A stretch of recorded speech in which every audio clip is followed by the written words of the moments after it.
Gypsy Rose Blanchard came out with a new book, My Time to Stand. What we do know about this book is it's all lies.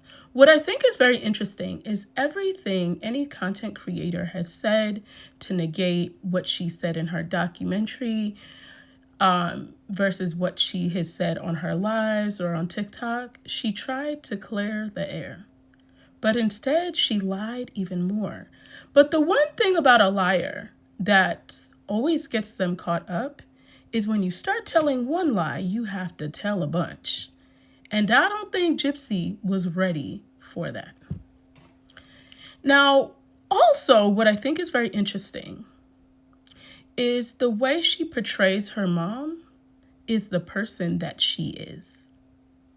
And I think she is giving us a lot of insight on the type of mother that she is going to be.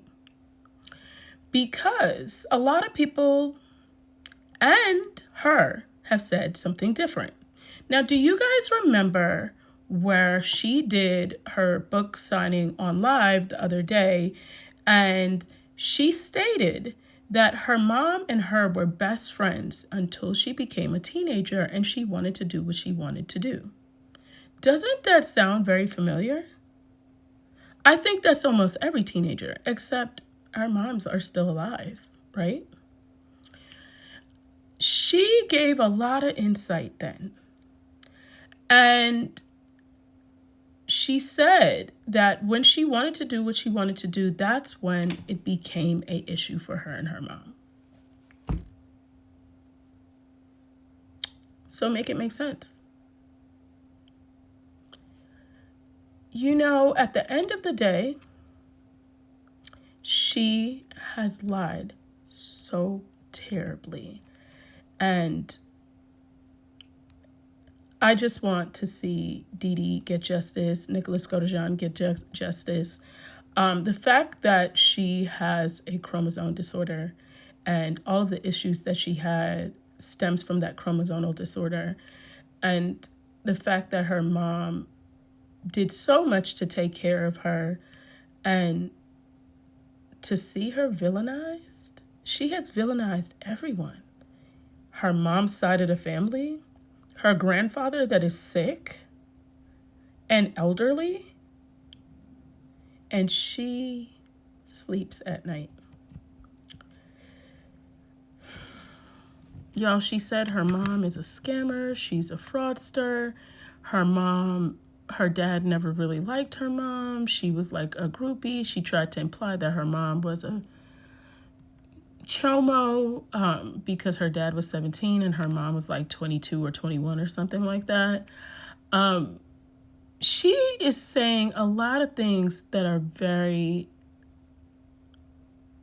very, very much defamation. And what I would like to see happen is Nicholas GODEJOHN find an attorney and sue her for defamation. But the real issue is she's still manipulating him while he's in prison, and he has no idea that all of this is happening. I think that there's so many issues here that it makes me very concerned.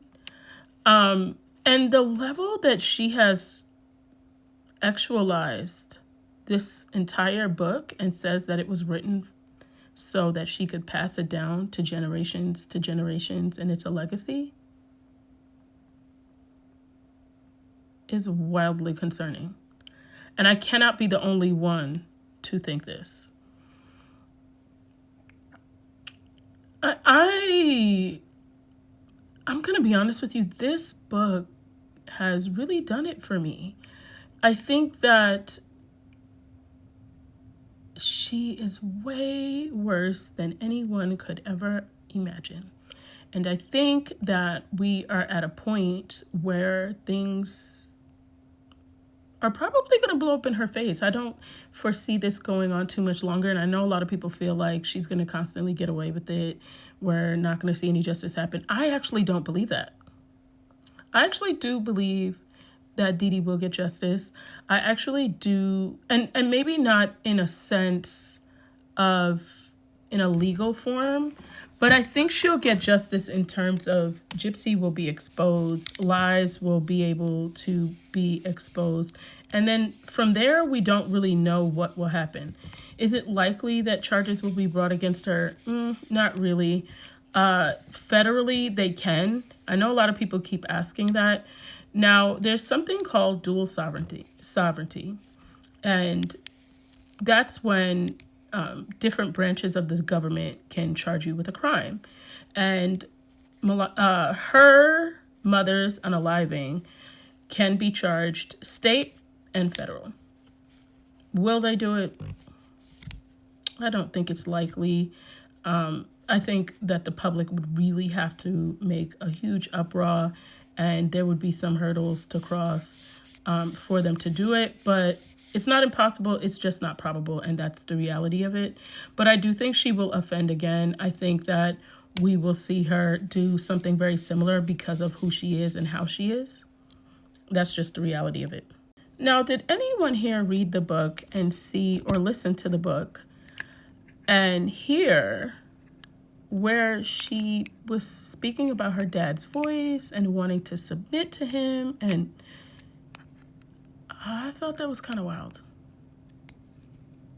I am telling you, I feel as though the entire book, she's actualized in the entire book. And to say that she wants to give it to her daughter,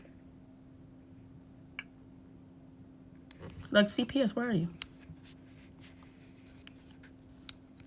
Where are you? Because this is wild. But I also wonder at this point, what is running through her mind? And I say that knowing she is a narcissist and knowing that she is who she is, but it really makes you wonder to yourself, does she not think that something's not right? Does she not think that she's exposed herself on another level? Like, could you imagine being that delusional? Because that is wild to me. I don't know about y'all, but I would definitely love to hear what you all think about this.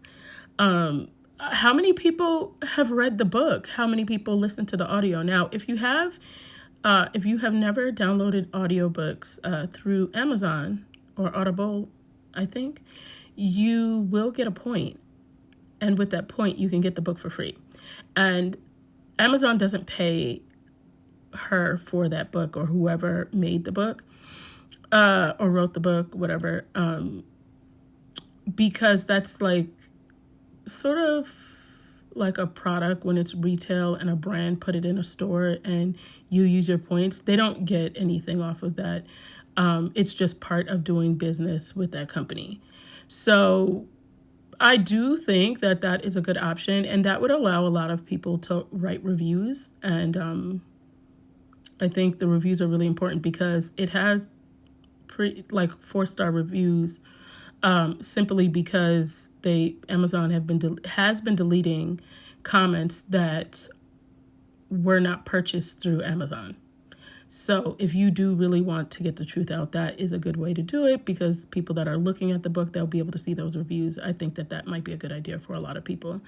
Let me know if you guys have read the book. What are parts that have been triggering to you? What do you think? What would you all like to see happen? I don't know, y'all. This has been very troublesome to me, and I don't know about y'all, but it really has. It's been super triggering to me.